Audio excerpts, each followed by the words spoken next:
বাঙালি যেখানেই যাক না কেন স্নান করার সুযোগ পেলে ছাড়ে না। ট্রাভেল ডেস্টিনেশন উইথ অভিক আজ আপনাদের এমন একটা দ্বীপের সন্ধান দেবে যেখানে যেতে গেলে আপনাকে সমুদ্র পৃষ্ঠের ওপর দিয়ে হেঁটে যেতে হবে। এটা কিন্তু আমাদেরই আন্দামানের রস and Smith island. Turtle nesting এর জন্য বিখ্যাত। সঙ্গে অবশ্যই থাকবে বাজেট ফ্রেন্ডলি একটা লাক্সারি রিসর্ট ট্যুর।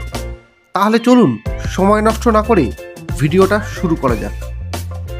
অমল ধবল পালে লেগেছে মন্দ মধুর হাওয়া, দেখি নাই কভু দেখি নাই এমনও তরণী বাওয়া। কোন সাগরের পার হতে আনে কোন সুদূরের ধন, ভেসে যেতে চায় মন, ফেলে যেতে চায় এই কিনারায় সব চাওয়া সব পাওয়া। ডিগলিপুরের আন্দামান ট্যুরিজমের টার্টেল রিসর্ট থেকে আপনাদের প্রত্যেককে স্বাগত। আজ 19শে নভেম্বর 2024, ঘড়িতে এই মুহূর্তে সকাল 7:30। এই রিসর্টটা না ভীষণ সুন্দর, মানে একদিকে সমুদ্র আর তার অপোজিটে পাহাড়ের উপর রিসর্টটা, মানে মারাত্মক লাগছে। অনেকটা গড়পঞ্চকোটের WBFDC রিসর্টের সঙ্গে ফিলিংস আসছে, কিন্তু পার্থক্য ওখানকার সঙ্গে এটাই, সেটা হচ্ছে ওখানে কিন্তু সমুদ্র ছিল না, ওখানে পাহাড়ের মাঝে প্রকৃতির কোলে রিসর্ট ছিল। যারা যারা ওই পর্বটা আমার দেখেননি তাদের জন্য আই বাটনের লিঙ্কটা দেওয়া থাকবে। আর চলুন আপনাদেরকে একবার আমাদের আজকে আন্দামান ট্যুরিজমের টার্টেল রিসর্টটা ঘুরিয়ে দেখাই। ভেবেছিলাম প্রথমেই রিসর্টটা আপনাদেরকে ঘুরে দেখাবো, কিন্তু সময়ের অভাবে তাড়াতাড়ি ব্রেকফাস্ট করে বেরোতে হবে, তাই ঘুরে এসেই রিসর্টের ট্যুরটা আপনাদের একেবারে করাচ্ছি। সকাল সকাল উপমা আর তার সঙ্গে চা, এই দিয়ে ব্রেকফাস্ট করে আমরা বেরোচ্ছি এবার একটা আন্দামানের অন্যতম আকর্ষণীয় পার্ট রস অ্যান্ড স্মিথ আইল্যান্ড দেখতে। চলুন।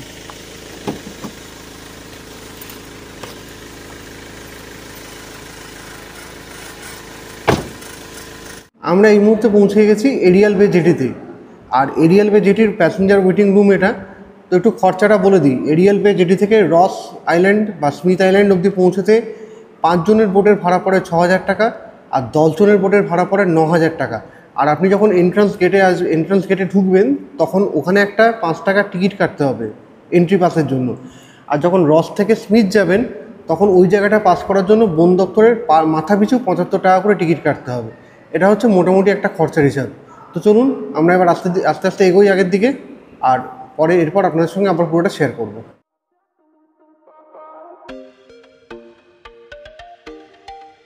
এরিয়াল বে জেটি থেকে রস বা স্মিথ আইল্যান্ড পৌঁছতে স্পিড বোটের সময় লাগে মোটামুটি 40 থেকে 45 মিনিট। চলুন একটা দুর্ধর্ষ জার্নি একসঙ্গে উপভোগ করি। তো শুরু হলো আমাদের রস অ্যান্ড স্মিথ আইল্যান্ডের উদ্দেশ্যে যাত্রা। আর আমরা 4 জন এখানে যাচ্ছি। আমরা পোর্ট ব্লেয়ার থেকে ডিগলিপুর অবধি মোট 340 কিলোমিটার পথ অতিক্রম করে এসেছি, শুধুমাত্র নর্থ আন্দামান এক্সপ্লোর করব বলে, স্পেশালি রস অ্যান্ড স্মিথ আইল্যান্ড। এই জার্নিটা কি ওয়ার্থফুল হবে কি হবে না তা রস আর স্মিথ আইল্যান্ড পৌঁছানোর পরেই বলতে পারবো। এবারে রস অ্যান্ড স্মিথ আইল্যান্ড বা ডিগলিপুর কিভাবে পৌঁছালাম তা আমরা আগের দুটো ব্লগে আপনাদের সঙ্গে ভাগ করে নিয়েছি। যারা আগের পর্ব দুটো দেখেননি তাদের জন্য ডেসক্রিপশানে আর ওপরের আই বাটনে লিঙ্ক অবশ্যই দেওয়া থাকবে। আমাদের মাথায় যে হ্যাট ছিল না সেটা উড়ে চলে যাওয়ার মতো অবস্থা হচ্ছে, এত হাওয়া। আর জায়গাটা তো দেখতেই পাচ্ছেন।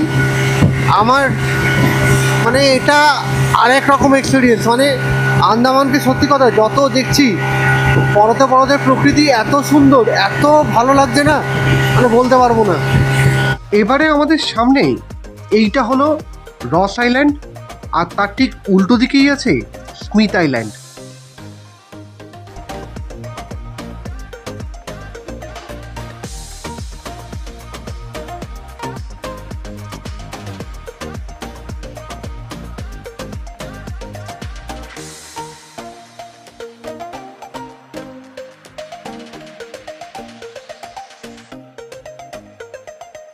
আপনি প্রথমে স্মিথ আইল্যান্ডে পৌঁছাবেন, আর ওখানেই আপনার বোট আপনার জন্য কিন্তু অপেক্ষা করবে।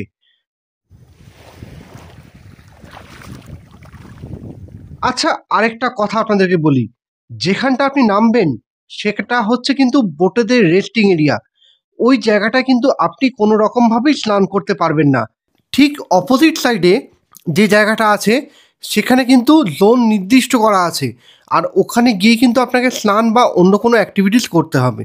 আর চান করার জন্য এইদিকে এই যে ফ্ল্যাগটা আছে এইদিকে উঠছে, ঠিক আমার ঠিক পেছন দিকে একটা ফ্ল্যাগ আছে, তো এই মাঝের এই জোনটাতে কিন্তু আপনারা আরামসে স্নান করতে পারেন, কোনো চাপ নেই। জায়গাটা কিন্তু অসাম, মানে জাস্ট আই লাভড ইট, মানে কীভাবে এক্সপ্রেস করবো ভাষা ঠিক খুঁজে পাচ্ছি না। আচ্ছা, এই পেছন দিকে হচ্ছে রস আইল্যান্ড, এদিকে হচ্ছে স্মিথ আইল্যান্ড, আর এই মাঝখানে এটা হচ্ছে ন্যাচারাল বিচ, যেটা দুটো আইল্যান্ডকে আলাদা করেছে যখন ভাটার সময় আর জোয়ারের সময়। এখন কিছুটা জোয়ার আছে, বুঝতেই পারছেন যে আগের দিকটা জলে ঢেকে আছে। তো এর মাঝখান থেকে আমরা হেঁটে স্মিথ থেকে রসে যাব। আর নেক্সট যেটা কথা সেটা হচ্ছে যে এই এক্সপিরিয়েন্স কিন্তু আপনি কিছুটা গুজরাটের ধোলাভেড়া আর সাউথ ইন্ডিয়ার ধনুষকোটি দু জায়গাতেই পেতে পারেন, কিন্তু সমস্যা এটাই, মানে সেখানে কিন্তু ন্যাচারাল রাস্তা, মানে সরকারিভাবে পিচ রাস্তা বানানো আছে, আর এটা কিন্তু সম্পূর্ণ ন্যাচারাল। চলুন ঘুরে আসি। এই জায়গাটা পুরো লো টাইড আর হাই টাইডের খেলা। এখন হাই টাইড, একটুখানি পা ভিজিয়ে ফিরে গেলাম স্মিথ আইল্যান্ডে। পরে যখন লো টাইড হবে তখন আপনাদেরকে রস আইল্যান্ডে নিয়ে যাব।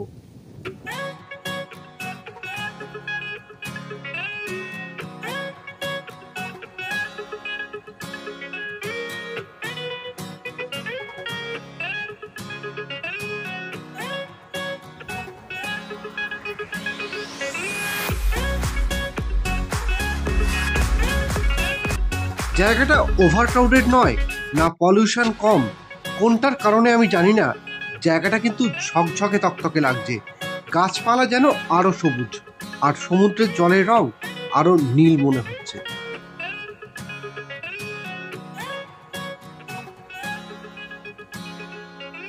আমি যখন স্মিথ আইল্যান্ডে আসছিলাম, ওটে যে ভাইটি আমাদের সঙ্গে আন্দামান ট্যুরিজমের কর্মরত যে ভাইটি আমাদের সঙ্গে এসছে, তাকে জিজ্ঞাসা করেছিলাম যে ভাই এত সুন্দর দ্বীপ এখানে কেউ থাকে না? বললো স্যার স্মিথ আইল্যান্ডে লোক থাকে, তো কিন্তু সেটা হচ্ছে আপনারা যে সাইডে যাচ্ছেন তার ঠিক অপোজিট সাইডে। ওইদিকে স্মিথ আইল্যান্ডে কিছু হাতে গোনা কিছু পরিবার থাকে, রস আইল্যান্ডে কেউ থাকে না। তাই আমি বললাম যে ভাই যারা স্মিথ আইল্যান্ডে থাকে তো তাদের ট্রান্সপোর্টেশন কী, মানে মেন আইল্যান্ডে যদি কখনো যেতে হয়, মানে এমার্জেন্সি যে কোনো সময় হতে পারে, বা বাজারপত্র এইসব করতে, তো বললো যে সরকারি নির্দিষ্ট টাইমে ফেরি চলে এখানে, সেই ফেরি ধরে কিন্তু তাদেরকে আসা যাওয়া করতে হয়। যাই হোক, এটা হয়তো কাজের ইনফরমেশান ট্যুরিস্টদের ক্ষেত্রে নয়, কিন্তু এখানে যে লোক থাকে না সেই প্রশ্নটা কিন্তু ভুল। এখানে ওই 20-30টা মতো ফ্যামিলি থাকে, যা বললো আর কি। বাঙালি দীঘা, পুরী, বকখালি বা রস আইল্যান্ড বা নীল আইল্যান্ড যেখানেই যাক না কেন, স্নান করার সুযোগ পেলে ছাড়ে না। আর যেহেতু বাঙালি, ছাড়বো কী করে আমি? তো চলুন একটু স্নান করে নিই।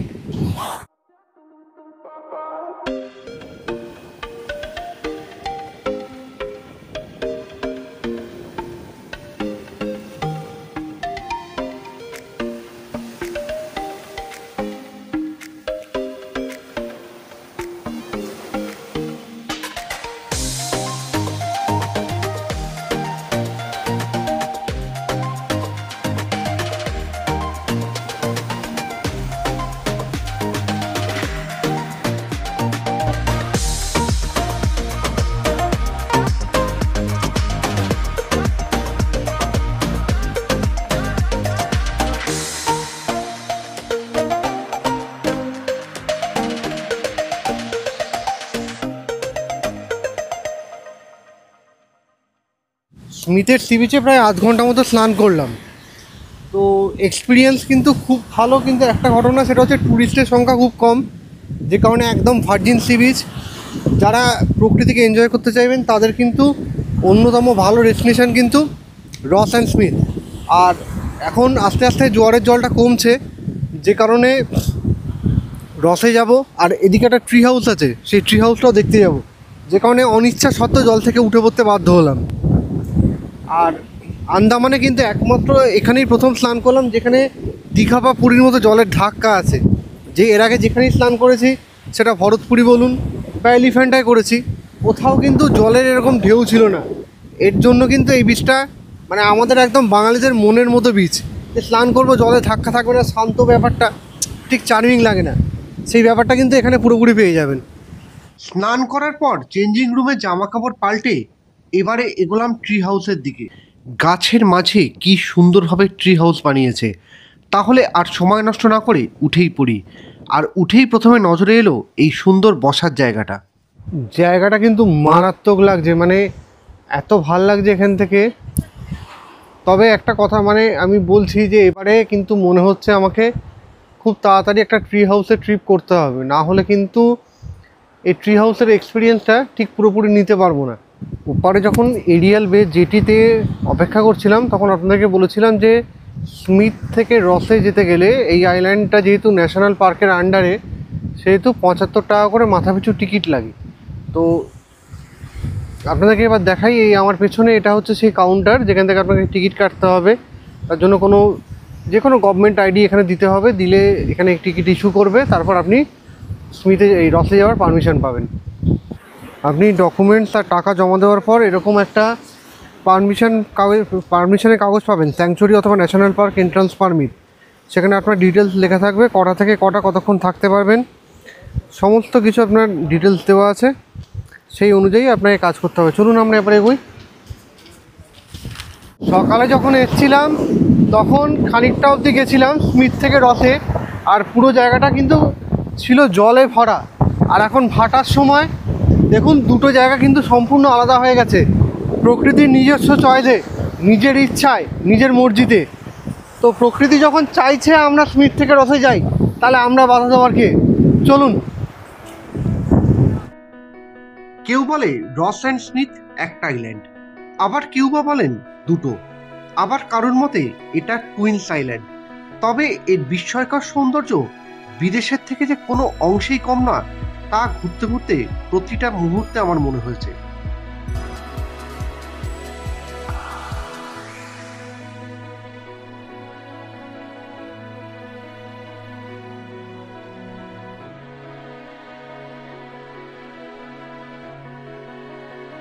কেমন লাগলো রস অ্যান্ড স্মিথ? ভালো লাগছে, কিন্তু লাইট হাউস তো খুঁজে পাচ্ছি না। লাইট হাউস খুঁজে পাওয়া যায়নি, বাট এমনিতে এতগুলো বিচ ঘুরেছি তার মধ্যে এটা কিন্তু অন্যরকম এক্সপিরিয়েন্স। মানে আমি কিন্তু বারবার করে বলবো, নর্থ আন্দামান আর মিডল আন্দামানে অনেক আনএক্সপ্লোর্ড জায়গা আছে, তো কিন্তু অবশ্যই আসা উচিত। কি বলছো? হ্যাঁ, রস এই মানে হ্যাভলক, নীল, ওটা অন্যরকম, সব আলাদা। আর এটা কিন্তু সম্পূর্ণ আলাদা। একদম। আমরা চারজন এখানে এসেছিলাম আজকে, আমি, অর্পিতা।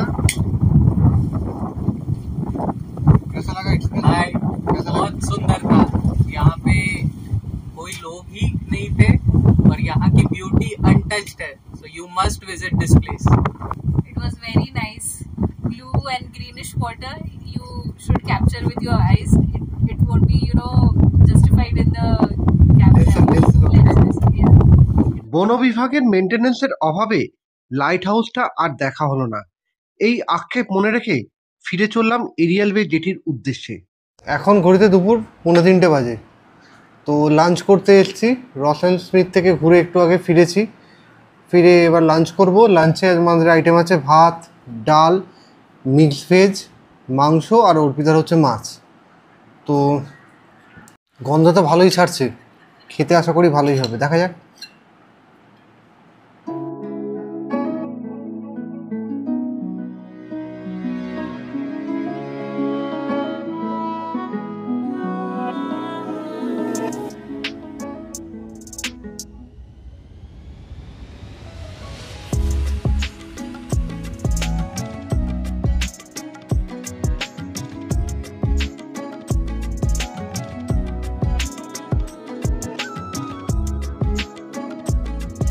ডিগলিপুরের টার্টেল রিসর্টের প্রতিটা খাবার স্বাদে এবং কোয়ালিটিতে অতুলনীয়, কিন্তু এখানে খেতে গেলে প্রতিটা খাবারই কিন্তু আপনাকে আগে থেকে অর্ডার দিয়ে রাখতে হবে। খুব সুন্দর একটা রিসর্ট, দেখতেই পাচ্ছেন পাহাড়ের ঢালে অবস্থিত। এই দিকটা যদি চলে যান, এই দিকটা, এই রাস্তা দিয়ে, তাহলে হচ্ছে ওইদিকে হচ্ছে পার্কিং।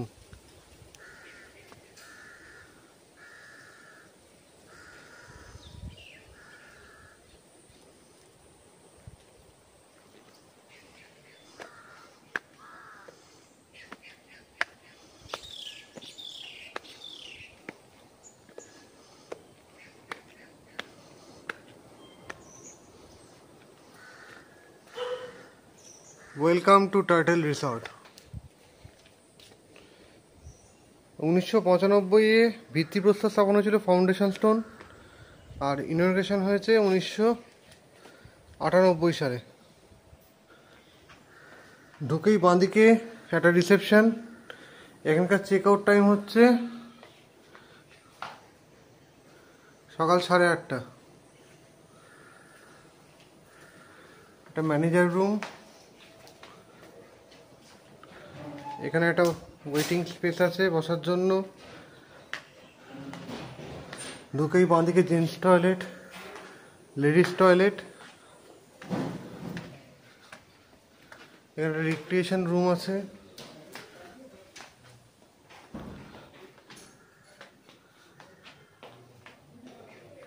যেটা থেকে কিন্তু রিসর্টটার একটা খুব ভালো ভিউ পাওয়া যায়।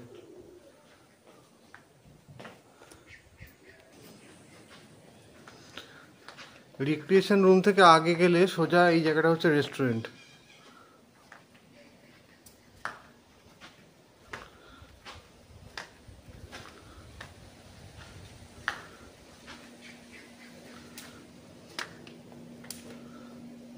এটা হচ্ছে এখানকার রেস্টুরেন্ট, খুব সুন্দর করে সাজানো।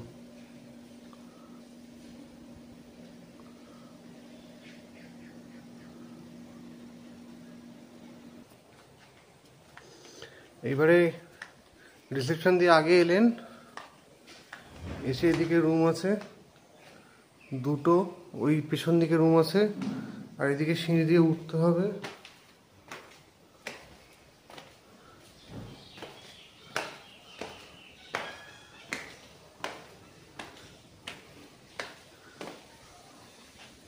এটা হচ্ছে পেছন দিকটা।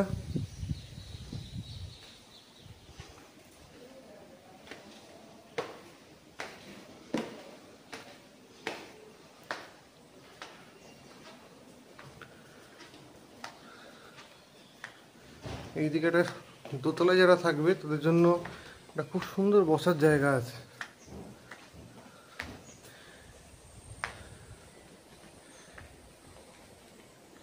প্লাস স্ন্যাক্স এনজয় করতে এলে স্ন্যাক্সটা এখানে বসে খাওয়া যাবে, এনজয় করা যাবে।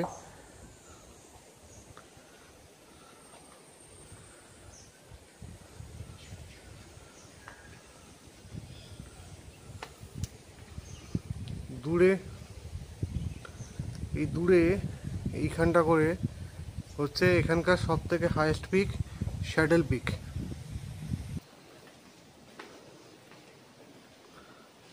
এইদিকে সোজা হাঁটলে আমাদের রুম 105 নম্বর।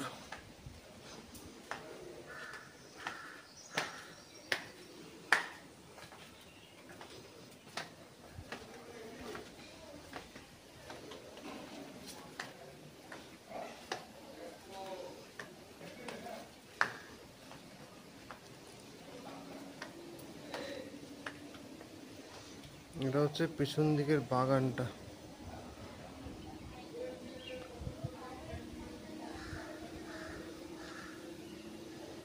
এইদিকে হচ্ছে কিছু রুম আছে।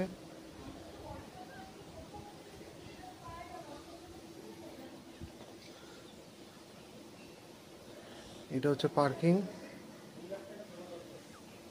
ডিগলিপুরের টার্টেল রিসর্ট বুক করতে গেলে আপনাদেরকে আন্দামান ট্যুরিজমের অফিসিয়াল ওয়েবসাইটে রেজিস্ট্রেশন করে তারপর রুম বুক করতে হবে। আপনাদের সুবিধার জন্য আমি লিঙ্কটা ডেসক্রিপশানে দিয়ে দিচ্ছি।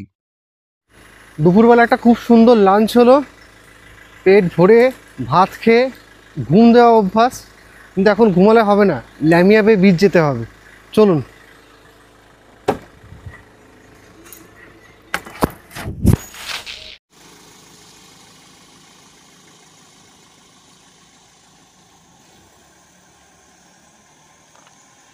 আমার এই পেছনে যে এলাকাটা, এই ভেতরে ঢুকে গেলে কিন্তু ন্যাশনাল পার্কের আন্ডারে চলে যাবেন। আমরা এই মুহূর্তে যেখানে আছি সেখান থেকে দুটো বিচ আছে। একটা হচ্ছে সুন্দরনা বিচ আছে, এটা ন্যাশনাল পার্কের আন্ডারে। এখানে যেতে গেলে কিন্তু এন্ট্রান্স ফি হচ্ছে 50 টাকা করে। আর যদি আপনারা ট্রেক করেন সেক্ষেত্রেও কিন্তু আপনাদেরকে স্যাডেল পিকের ট্রেকটা এখান থেকেই হয়, সেটা যদি ট্রেক করেন সেক্ষেত্রেও কিন্তু আপনাদের 50 টাকা করে দিতে হবে। আর ল্যামিয়া বে যে বিচটা, সেই বিচটার জন্য কিন্তু কোনো এন্ট্রান্স ফি লাগে না, ওটা ফ্রি। চলুন লামিয়া বেটাকে ভিজিট করি, তারপর না হয় যদি সময় থাকে তাহলে অন্য বিচে ভিজিট করব। লামিয়া বের রাস্তাটা কোনটা? এইটা? এই বাঁ দিক দিয়ে হচ্ছে লামিয়া বে যাওয়ার রাস্তা, ওয়ে টু লামিয়া বে বিচ। ডিগলিপুরে আপনি দুটো অ্যাক্টিভিটিস করতে পারেন। প্রথম, রস আর স্মিথ আইল্যান্ডে গিয়ে বিচ উপভোগ করতে পারেন, আর দ্বিতীয় স্যাডেল পিক ন্যাশনাল পার্কে ট্রেক করতে পারেন। তবে দুটো অ্যাক্টিভিটিসের জন্য 2 দিন লাগবে। আমরা যেহেতু ডিগলিপুরে একদিন ছিলাম, তাই আমরা রস আর স্মিথ আইল্যান্ডেই গেছিলাম।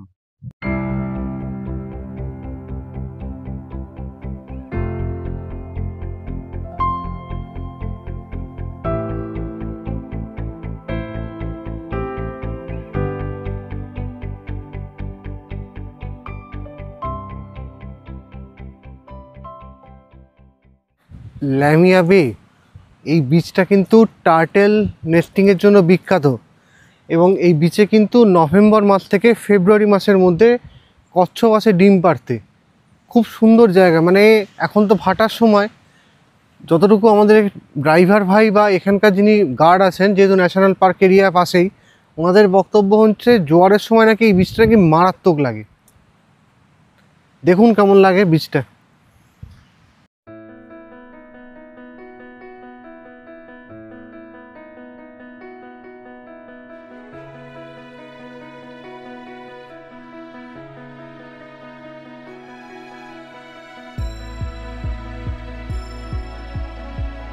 আমরা আরেকটা বিচে গেলাম না, না হলে কিন্তু এই সানসেটটা একেবারে মিস হয়ে যেত।